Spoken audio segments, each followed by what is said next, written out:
hello लोगोफोर बरायबाय बड' जब info official YouTube चेनेलाव Assam पुलिसनि फाइनाल लिस्टआ ओंखारबाय लोगोफोर नाथाय माबायदि प्रसेसआव ओंखारगो माबायदि सिलेक्शन खालामदों आं नोंथांमोननो गासैबो डिटेल्सखौ होफिनगासिनो दङ जाहाथे नोंथांमोना आपकामिं एग्जाम जेरै एसआई कामान्डु बेनिफ्राय एभिउबि कनस्टेबलआव एग्जाम होनो गोनां एबा नोंथांमोना इन्टारभिउ होनो गोनां अब्ला नायबानो जाबाय जाहाथे नोंथांमोना आइडिया मोनो माब्रै सिलेक्शन खालामदों आसाम पुलिसआव बेनिफ्राय काट अफ बेसेबां थांथावना पोस्ट नायनानै एबा भेकेन्सि नायनानै बेसेबां काट अफ थांगोन बायदि मोनदों स' नोंथांमोना बेयाव आइडिया मोनगोन दा एसटिपिआबो आनरिजार्भआव थाङो बेखौथ' नोंथांमोना मिथिखागौ आरो सिगांनिफ्रायनो आं नोंथांमोननो खिथाबोगासिनो जे एग्जामाव मोजां नाम्बार मोनोब्लानो नोङो एसटिपिआनो जा एबा एससिआनो जा अबिसिआनो जा नोङो इउआरआव थांनो हायो 100% साख्रि जाना फैयो दा बेखायनो जों फैबाय हम पेजाव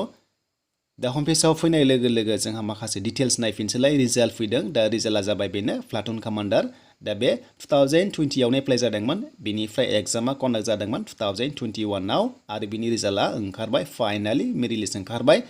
आरो जायफ्रा मेरिट लिस्टआव ओंखारबाय बिथांमोना एपइन्टमेन्ट मोनसिगोन बा साख्रि जानाय लामायाव फैगासिनो दं एबा जाबायानो आरो नोंथांमोना एभिउबि कनस्टेबलआव बेबायदि मेरिट लिस्ट ओंखारनाय लोगो लोगोनो साख्रिया डाइरेक्ट जासिगोन एबा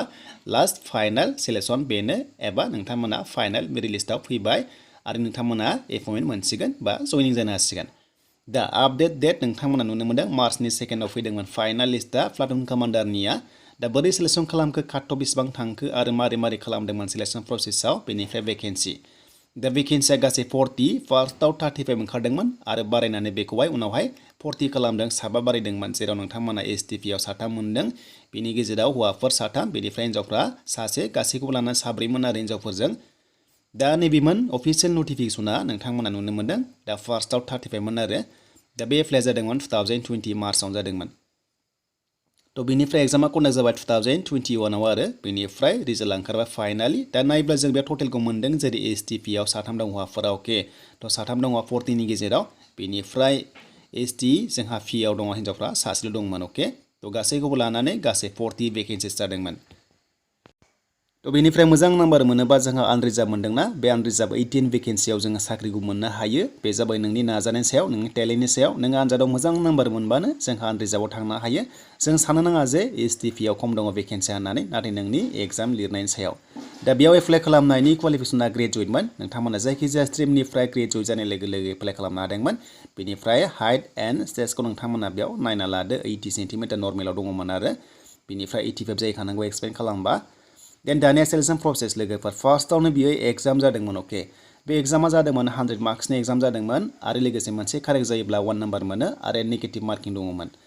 1/2 मोन नेगेटिभ मार्किंआ बेनिफ्राय फिजिकेलाव 40 दङमोन मार्क्सआ मोननै टाइपनि जादोंमोन जेरै नोंथांमोना 1600 मिटार्स खारनांदों हौवाफोरा आरो हिन्जावफोरा 800 मिटार्स खारनांदों आरो लोगोसे लं जाम्प दंखायो थ' नोंथांमोना लं जाम्पखौ मोनदोंमोन दा जोंहा टटेल जाना दं 140 थांबाय एग्जामाव 100 बेनिफ्राय फिजिकेलाव 40 140 थांबाय दानिया जोंहा नेक्स्टआव थांसै माखासे एक्टिभिटिस दंमोन जेरै एक्सट्रा मार्क दङमोन अके बेनो जाबाय एनसिसि बा कम्पिउटार बा जोंहा पार्सेन्ट दङमोन ना बेफोरखौ लानानै गासै 200नि जादोंमोन दा ओंखायनो जों डिटेल्सखौ नायनोसै फैदों मा दङमोन दा नोंथांमोना बेयाव नुनो मोनदों एक्सट्रा कारिकुलार एक्टिभिटिस मोनदों बेनिफ्राय एकाडेमिक एबा नोंथांमोननि फरायनायनि सायाव कम्पिउटारनि सार्टिफिकेट बेफोरबायदि दङबा 2 3 4 5 एबा नोंथांमोना 10 खौनो होनबाय आङो जायखिजाया बेयाव मोननाय जादों जास्ट एग्जाम्पल होबाय दा गासैबो टटेल मार्क्सखौ लानानै 200नि एग्जाम जादोंमोन बा इन्टारभिउ जादोंमोन अके दा बेनि गेजेराव काट अफ बेसेबां ओंखारखो थ' नोंथांमोना आन्दाज खालामनो हागोन जे आपकामिं एग्जाम एसआइआव बेसेबां फैगोन बेनिफ्राय काट अफ बेसेबां थांगोन आरो लोगोसे एभिउबि कनस्टेबलआव बेसेबां थांथावना स' नोंथांमोना बेयावनो एसेब्लाबो एनालाइज खालामनो हागोन दा बेयाव नायदों नै दा फार्स्टआव जादोंमोन रिटेन टेस्ट जादोंमोन एग्जामा फार्स्टनि एग्जामा रिटेन जादोंमोन बेयाव 100 मार्क्सनि बेनिफ्राय 50%खौ नायनाय जादों आरो बेनिफ्राय कम्पिउटारावहाय 30 दङमोन बेनिफ्राय एक्सट्रा कारिकुलार एक्टिभिटिसआव 30 आरो लोगोसे फिजिकेलाव 40 गासैखौबो लानानै 200 जादोंमन सिलेक्शन प्रसेसआव बेनिफ्राय बेयाव मेरिट लिस्टआ केटेगरि वाइसआव ओंखारगोन होनना बुंदोंमोन आरो माने सासेल' ओंखारगोन बेनिफ्राय वेटिं लिस्ट थाया मोनसे पस्टआव सासेल' साख्रि मोननाय जागोन थ' दानिया नोंथांमोना बे अफिसियेल नटिफिकेसनखौ मिन्थिखाबाय बेनिफ्राय जोंहा दानिया साख्रियाव सोर मोनखो जोंहा एसटिपिआव सोर मोनखो बेनिफ्राय इउआरआव सोर थांखो जों गासैबो डिटेल्सखौ नायफिनसै जाहाथे नोंथांमोना मटिभेसन जायो आपकामिं एग्जाम थाखाय दा बाथ्राया जाबाय लोगोफोर नोंथांनि फरायनायनि सायाव नोंथाङा मोजां फरायनानै आनजाद होयोब्लानो एसटिआबो नोंथांमोना इउआरआव थांनो हायो बा नोंथांमोननि साख्रिया डाइरेक्ट जाना फैयो ओंखायनो मोजां गोसो होनांगौ जाहाथे नोंथांमोना नार्भास फिल खालामा जे एसटिआव पस्टआ खम होननानै बे जाबाय नोंथांमोननि नाजानायाव आं सिगांनिफ्राय नोंथांमोननो खिथाखादोंमोन गिबिनिफ्रायनो जे मोजां फरायोब्ला नोंथांमोना आनरिजार्भ खथायावबो साख्रिखौ मोननो हायो होननानै दा ओंखायनो आं नोंथांमोननो एग्जाम्पल होनाया बेनो जाहाथे नोंथांमोना मटिभेसन जायो फरायो आपकामिं एग्जाम थाखाय ST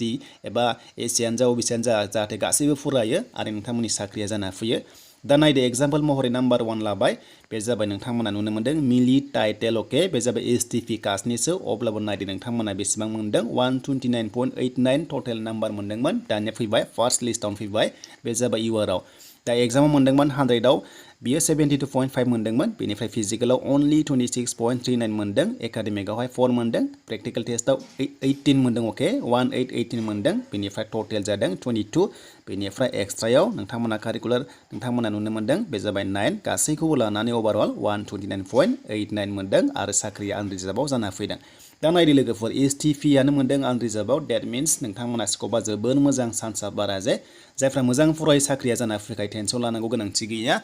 बेनिफ्राय एग्जाम्पल महरै जोंहा थांबावनोसै बेनो जाबाय जोंहा सासे दंबावोमोन बर'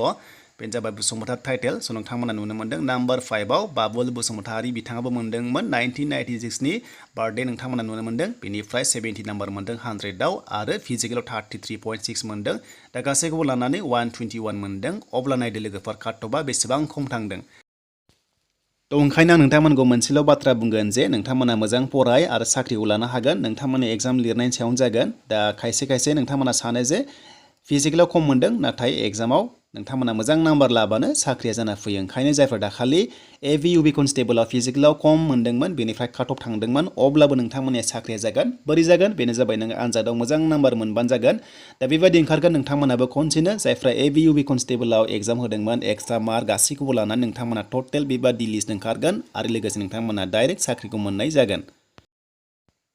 थ' दानिया जोङो बे प्लाटुन कामान्डाराव काटअफ बेसेबां थांदोंमोन STPआव जों बेखौ नायनोसै हौवाफोर हिन्जावफोर गासैखौबो नायगोन दा STP होनाय लोगो लोगो काटअफ बेयाव खम थांदोंमोन बेनो जाबाय नोंथांमोना नुनो मोनदों एग्जामाव अनलि 59 मोनदों आरो लोगोसे गासै नोंथांमोना बेयाव एकाडेमिक प्रेक्टिकल टेस्ट एबा टटेल मोनदों बेनिफ्राय एक्टिभिटिस मोनदों गासैखौबो लानानै 114.17 अनलि थांदों नायदो अब्ला